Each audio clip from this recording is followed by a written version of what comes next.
성도 여러분 반갑습니다. 오늘도 우리 주님과 동행하는 복된 하루 되신 줄로 믿습니다. 하루하루 열심히 하나님이 맡겨주신 사명 감당해 나가면서 아름다운 하나님의 나라를 건설하는 일꾼으로 살아오시느라 매우 수고 많으십니다. 여러분의 그 모든 수고가 하나님이 기뻐하시는 아름다운 열매로 열매 맺게 될 줄로 믿습니다. 10월입니다.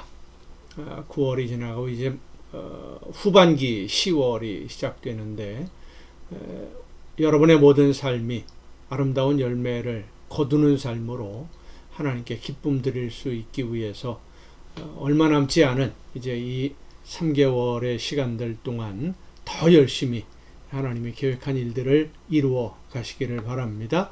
오늘 우리가 함께 은혜를 나눌 본문 말씀 신약성경 마가복음 15장 11절부터 15절입니다.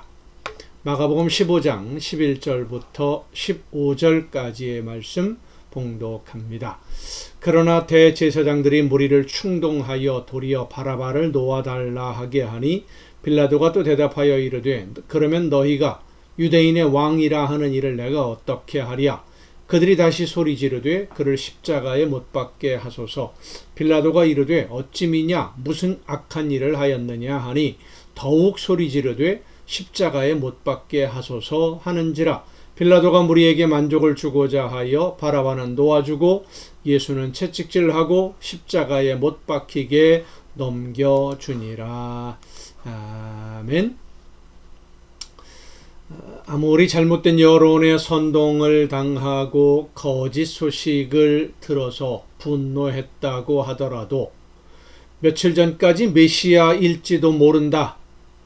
그래서 이스라엘을 회복할 수도 있을지도 모른다 하는 기대를 가졌던 사람들이 예수님을 신성모독의 죄인으로 범죄자로 만들고 거기에 더해서 로마의 식민지 지배에 반란을 일으킨 사람이라는 죄를 물어서 로마 총독인 빌라도에게 예수님을 반란자로 사형시키라고 압력을 가하고 있는 이 본문의 상황, 여러분 이해가 되십니까? 예수님에게 내려진 신성모독이라는 죄와 빌라도에게 요구하는 그 로마 정부의 반란을 일으킨 죄인이라고 하는 이 말은 전혀 상관이 없는 듯한, 연관성이 없는 듯한 모습인 것 같습니다만은 자세히 들여다보면 당시 로마의 정책이 로마가 믿는 그 신 자체가 그렇습니다. 로마 황제는 신의 아들로 이 세상에 와서 신을 대신해서 세상을 다스리다가 이 세상을 떠나면 하늘로 올라가서 신이 된다. 그러니까 황제로서 백성들을 잘 다스린 사람은 신이 된다. 뭐 이렇게 생각을 하고 그렇게 믿으라고 하고 있었기 때문에 예수님이 하나님이다. 하나님이라는 신이다. 라고 하는 것을 로마식으로 해석하면 예수님이 하나님이신데, 그러니까 신인데 이 세상에 와서 세상을 다스리다가 하늘로 올라가서 신이 될 뿐이다. 그러니까 예수님이 왕이다, 황제다 하는 말과 똑같은 말이 되는 것이죠. 하나님이 이 세상에 왔으니까 로마의 황제와 동등한 지위를 주장한 것처럼 되는 것이고, 로마 황제와 동등한 지위를 가지고 있다고 한다면 그것은 곧 로마에 반역하는 죄인이다. 뭐 이런 논리를 가지고 예수님을 반역자로, 반란을 계획한 자로 처형해달라고 요구하는 겁니다. 며칠 전까지 예수님을 환영하던 사람들은 다 어디로 사라져 버렸고 예수님을 죽이라고 소리치는 사람들만 빌라도에게 몰려간 것일까? 제사장들과 바리새인들의 치밀한 계획이 있었을 것이라고 생각할 수 있습니다. 예수님이 잡히신 것이 이른 새벽이고 재판이 진행되고 사형 판결을 내린 것도 이른 아침, 하루가 채 지나지 않고 몇 시간 만에 사형 판결이 내려집니다. 그 사실은 일반 시민들, 예수님을 따르던 사람들은 예수님이 잡히고 재판을 받고 사형 판결을 받았다는 것을 알지 못하고 있을 때, 그러니까 예루살렘 성문이 아직 열리기도 전이라는 거죠. 그때 제사장들과 바리새인들 편에 서 있는 유대인들이 동원이 되어서 모든 사람들이 다 예수님을 죽여야 한다고 외치는 것처럼 빌라도는 느낄 수밖에 없게 된 겁니다. 압력을 받은 것이죠.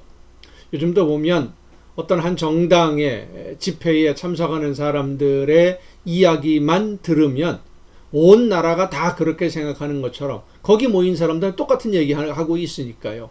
그 착각하는 것과 비슷한 겁니다. 물론 예수님이 그런 죄인이 아니라는 것을 아는 사람도 덜어는 있었을 것입니다.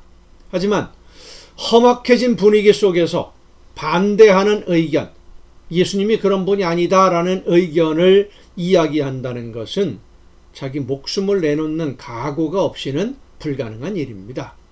결국 예수님은 제사장들과 바리새인들 그리고 백성의 지도자라는 사람들의 조직적이고 계획적인 여론의 조작에 의해서 예수님을 반대하던 사람들의 조직적인 동원에 의해서 빌라도에게 압력을 가하는 효과를 얻게 되었고 그로 인해서 사형 판결을 받는 그런 상황으로 몰고 간 것입니다. 예수님을 반란의 수괴로 처형해 달라라고 하는 이 무리들의 외침은 유대인들은 로마의 지배에 항거할 마음이 없고 오히려 로마의 지배로 인해서 평화를 누리고 있는 것을 감사하게 여기고 있다고 하는 그런 마음의 의사 표현이라고 볼 수도 있는 겁니다. 그래서 이 제사장들과 바리새인들, 그 당시 사회의 기득권에 있는 사람들, 흔히 말하는 부자 계급은 나라와 민족보다는 자신들의 집단의 이익을 더 중요하게 여기는 사람들이었습니다.